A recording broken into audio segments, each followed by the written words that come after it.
Hi everyone, आप सभी को जय माता दी। नवरात्रि की ढेर सारी शुभकामनाएं। और आज नवरात्रि का दूसरा दिन है, माँ ब्रह्मचारी का दिन है और आज के दिन हम जा रहे हैं माता मुम्बा देवी के दर्शन करने के लिए। और आप सब देख सकते हैं ट्रेन में कितनी भीड़ है। वैसे आप मुंबई लोकल ट्रेन में कभी भी जाएं, ऐसा हो ही नहीं सकता कि आपको भीड़ ना मिले। ऊपर से जब आप मॉर्निंग में जा रहे हो या शाम जा रहे हो, यहाँ पे सिर्फ एक टाइम ही थोड़ी सी भीड़ कम मिलती है, जब वो दोपहर का समय होता है। उस टाइम पे वहाँ 12 महीने देख लें, आपको लोकल ट्रेन में भीड़ मिलेगी। ऐसे इसे मुंबई का लाइफलाइन नहीं कहा। तो हम मुंबा देवी पहुँच गए और यहाँ हमने एक्चुअली माता रानी के लिए चढ़ावा लिया था चढ़ाने के लिए, इसलिए हम पास निकाल कर माता रानी का सामने से दर्शन करने के लिए जा रहे हैं। और यहाँ से हमने पास लिया और माता रानी के दर्शन करने पहुँचे, क्योंकि हमें चढ़ावा भी चढ़ाना था। तो जिसे भी चढ़ावा चढ़ाना हो या स्पेशली माता रानी की पूजा के लिए जाना हो, तो आप यहाँ से पास लेकर माता रानी की पूजा पास से भी कर सकते हैं। पंडित जी से बोलकर वो पूजा करवाते भी हैं। तो आप जब भी जाएं, अगर आपको सीधे सिर्फ दर्शन करने जाना है तो आप लाइन लगाकर दर्शन कर आ सकते हैं, या आपको स्पेशली चढ़ावा भी चढ़ाना है तो यहाँ पे आपको पास मिलता है। और पास भी ज़्यादा महंगा नहीं आता, 50 रुपीज़ पर पर्सन होता है। आप यहाँ से पास लेकर माता रानी को चढ़ावा चढ़ाकर पास से पूजा कर सकते हैं और उनके दर्शन भी कर सकते हैं। तो यहाँ से हमने पास कलेक्ट किया, पास कलेक्ट करके चेक करवाया, चेक करा के हमने फिर हम आगे बढ़े माता रानी के दर्शन के लिए। तो यहाँ माता रानी का 2 स्वरूप है। यहाँ पे माँ लक्ष्मी भी विराजमान है, माता रानी का ही स्वरूप है।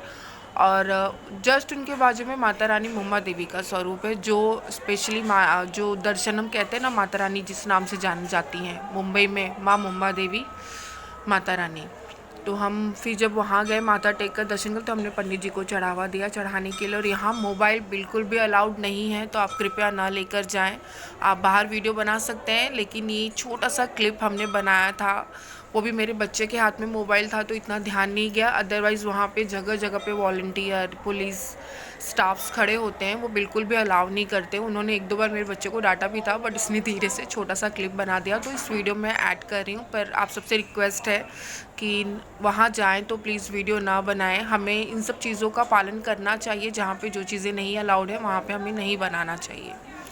तो हमने छोटी सी क्लिप बनाई थी, जो मैं इस वीडियो में ऐड कर रही हूँ। तो कृपया आप सब मोबाइल ना लेकर जाएं। तो यहाँ हमने माता रानी को चढ़ावा चढ़ाया, उनके दर्शन किए पास से, और माता रानी के यहाँ माथा टेक कर आपको क्या ही बताऊँ, जो सुकून मिलता है माँ के चरणों में, वो सुकून तो कहीं पे भी नहीं, पूरी दुनिया में कहीं नहीं, जन्नत मिल जाती है। तो हमने यहाँ से माता रानी के दर्शन किए, माथा टेका, चढ़ावा चढ़ाया, और पंडित जी ने हमें प्रसाद भी दी, माता रानी का आशीर्वाद दिया। और फिर हम वहाँ से बाहर की तरफ निकल गए। आप यहाँ जाएंगे दर्शन करने के लिए, तो दर्शन करने के बाद आपको पीछे से निकलने के लिए एंट्री है। और मैं आप सबसे एक चीज़ और कहना चाहती हूँ, जब भी आप माता रानी के दर्शन करने जाएं, किसी भी भगवान के दर्शन करने जाएं, तो हमारे अंदर ये चीज़ होती है कि हम माता रानी के उस मंदिर की प्रदक्षिणा करते हैं। तो जब भी आप मंदिर की प्रदक्षिणा करें ना, तो पीछे माथा ना टेकें। हमने मोबाइल वहाँ बंद कर लिया था, इसलिए मैं वीडियो रिकॉर्ड नहीं कर पाई। लेकिन जब भी आप मंदिर की प्रदक्षिणा करें या भगवान की प्रदक्षिणा करें, तो पीछे से माथा ना टेकें। कहा जाता है कि पीछे से माथा टेकना शुभ नहीं माना जाता है। भगवान को कभी भी सामने से प्रणाम करना चाहिए, पीछे से प्रणाम नहीं करना चाहिए। आप हाथ रख के ऐसे पैर पड़ सकते हैं, लेकिन माथा टेक कर हमें वहाँ पर प्रणाम नहीं करना चाहिए। तो आप कभी भी किसी भी मंदिर में जाएं, माता रानी के या भगवान के किसी भी मंदिर में जाएं, तो पीछे से माथा ना टेके, प्रदक्षिणा करें, हाथ से टच कर सकते हैं, लेकिन प्रणाम हमेशा आपको आगे से ही करना है। हमेशा से कई, हम मुंबई में रहते हैं तो हम हमेशा मंदिर जाते हैं, लेकिन ये मंदिर कभी बना हुआ नहीं था। तो इस बार माता रानी का मंदिर जहाँ पर है अंदर, जहाँ हम दर्शन करते हैं, वहाँ से आप नीचे उतरेंगे ना, तो जस्ट बाजू में यहाँ पे जगन्नाथपुरी भगवान जी का एक नया मंदिर बनाया गया।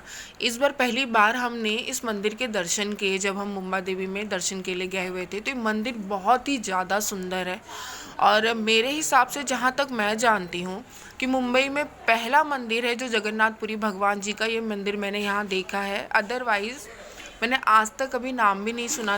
मुंबई में हम काफ़ी सालों से रहते हैं, लेकिन आज तक हमने कभी भी, मतलब जगन्नाथ भगवान जी का मंदिर है, छोटा है बड़ा, हम शायद होगा या मैं जानती नहीं हूँ, अगर हो तो प्लीज़ आप मुझे बताइएगा।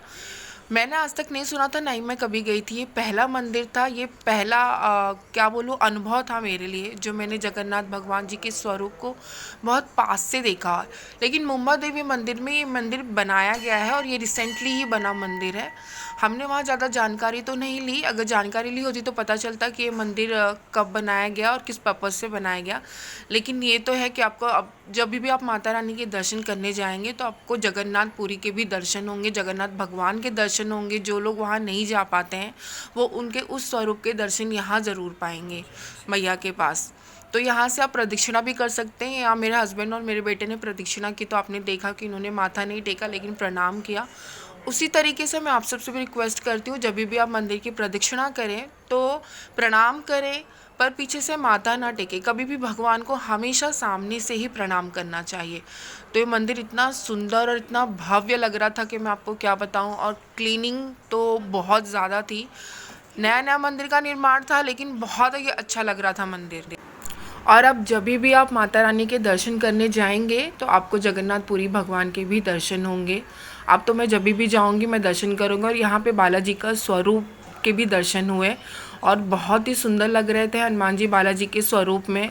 आपको क्या ही बताऊं, ऐसा लग रहा था कि हम जगहों पर नहीं जा पाते ना, जैसे बालाजी हैं वहाँ नहीं जा पा रहे हैं सालासर में, तो हम यहाँ पे उनके स्वरूप के दर्शन कर पा रहे हैं। और जब जगन्नाथ भगवान के दर्शन करने पूरी नहीं जा पा रहे हैं तो हम यहाँ जगन्नाथ स्वरूप के दर्शन कर पा रहे हैं।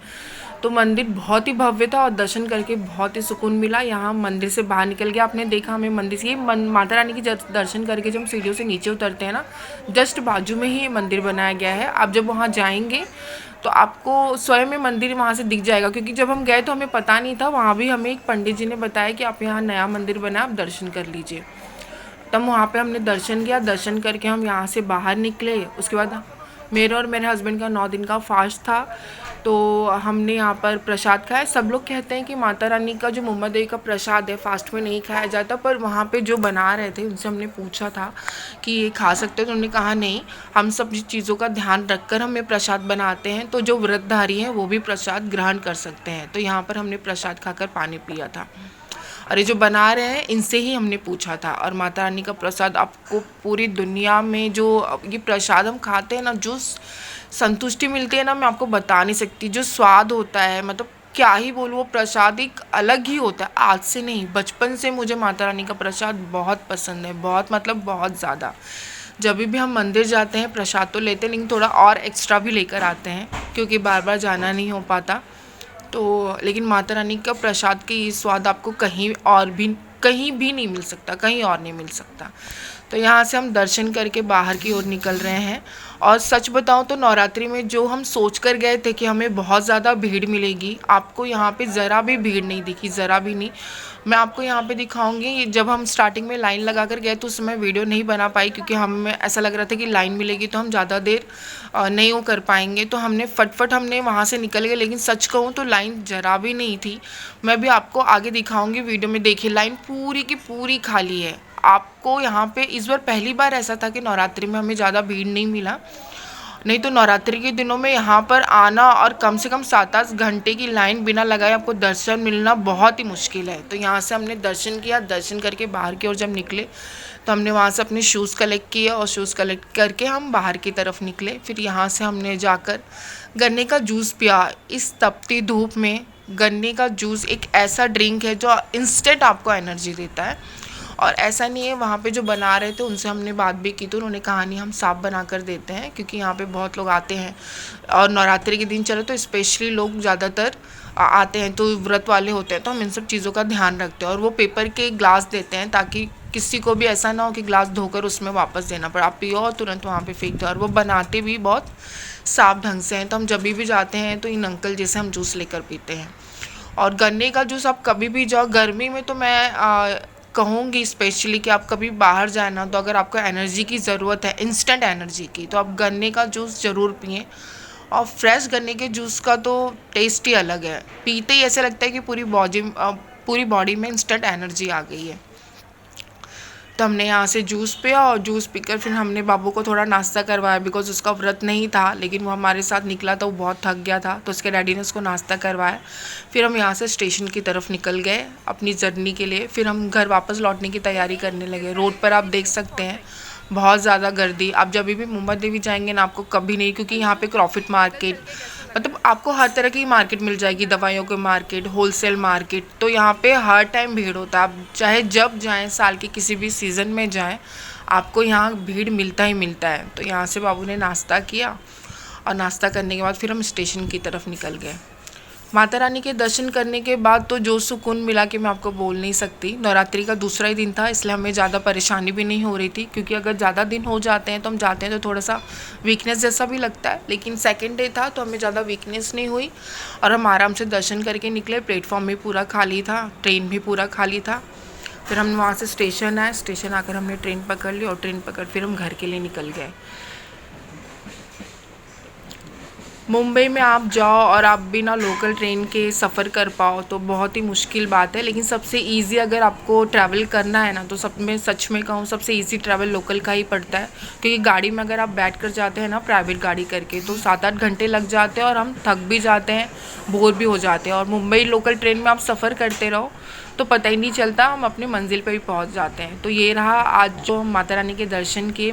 दर्शन करने के बाद हमें कैसे कैसे हमने दर्शन किए, सारी चीज़ें मैंने आपके साथ शेयर की। अगर आपको छोटी सी वीडियो अच्छी लगी हो तो प्लीज़ लाइक और शेयर करना। जय माता दी। माता रानी आप सभी की सभी मनोकामनाओं को पूर्ण करे और माता रानी का आशीर्वाद सदैव आप सब पर बना रहे। जय माता दी।